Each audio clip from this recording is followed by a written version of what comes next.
Hello and welcome to State of the Union. I'm Stefan Grobe in Brussels.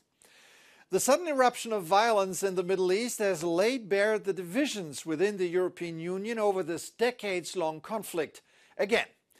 Though the EU universally condemned the attacks by Hamas on Israeli towns and kibbutzim 2 weeks ago, Israeli retaliatory strikes against the Gaza Strip did not get unconditional support. This week, EU governments tried to patch things up by finding common ground and, finally, speak with one voice. Not a small feat, given that you had to reconcile the most pro-Israeli member states like Germany and Austria with the most critical like Spain and Ireland. It is Hamas who are the terrorists, not the Palestinian people, so we have to care for the Palestinian people and their humanitarian needs.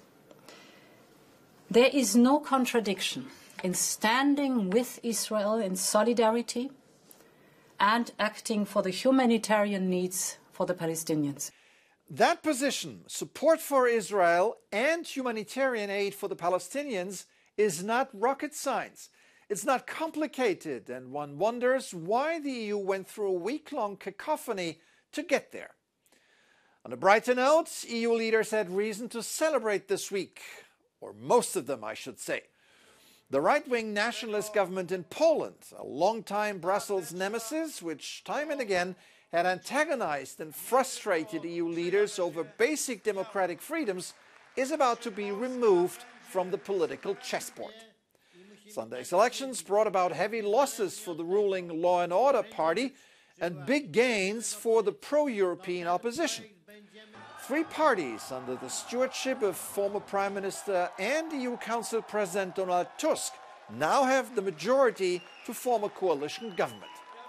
And the exuberant candidate left no doubt that soon fresh air will enter Warsaw. Ten wynik mówi sam za siebie. Tego już nikt nie oszuka, tego już nikt nam nie zabierze.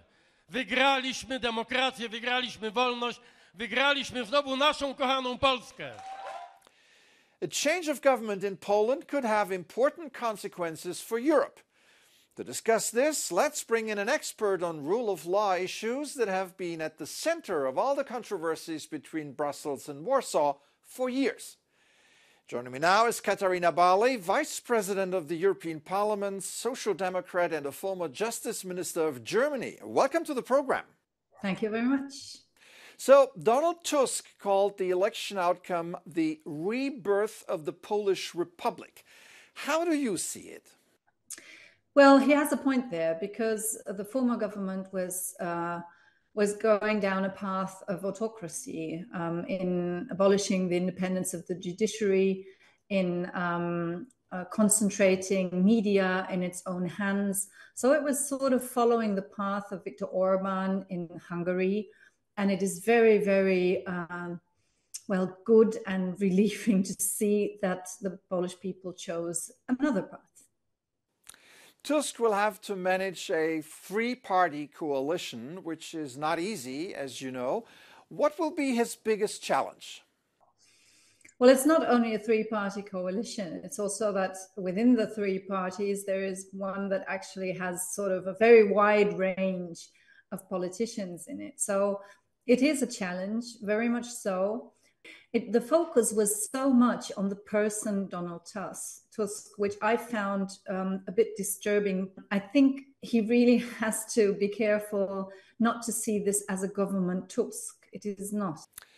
Do you expect Poland to fully comply with European rulings and directives going forward? I do, absolutely. All three coalition partners will be very much dedicated to democracy and the rule of law. And all of them have said that they will turn back these developments, these autocratic developments. That will not be easy either. So only if they put into place the decisions of the ECJ, that's already something. Poland was one of the usual suspects in the European Union. Will the election put more pressure on Hungary now to be more compromising? Or, on the contrary, will Viktor Orban harden his attitude towards Brussels? Well, at least he loses his closest ally. I mean, we have this Article 7 procedure, which can be applied when you violate the rule of law constantly. And this is in place against Poland and Hungary at the moment, and they give each other the veto so that nothing really can move in the end. And this, I think, is gone now for Viktor Orban. So he will face this this pressure by the European Union to comply with European law now more on his own. What kind of behavior that will cause as a reaction by him is difficult to foresee. All right, Katarina Barley, Vice President of the European Parliament, thank you for sharing your thoughts with us today. You're very welcome. The aforementioned Viktor Orban also had an interesting week. Instead of joining a virtual EU summit on the Middle East, he preferred talks with Vladimir Putin in China.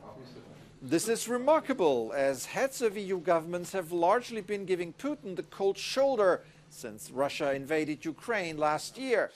And for some reason, Orban appeared to be nervous, actually very nervous. Несмотря на то, что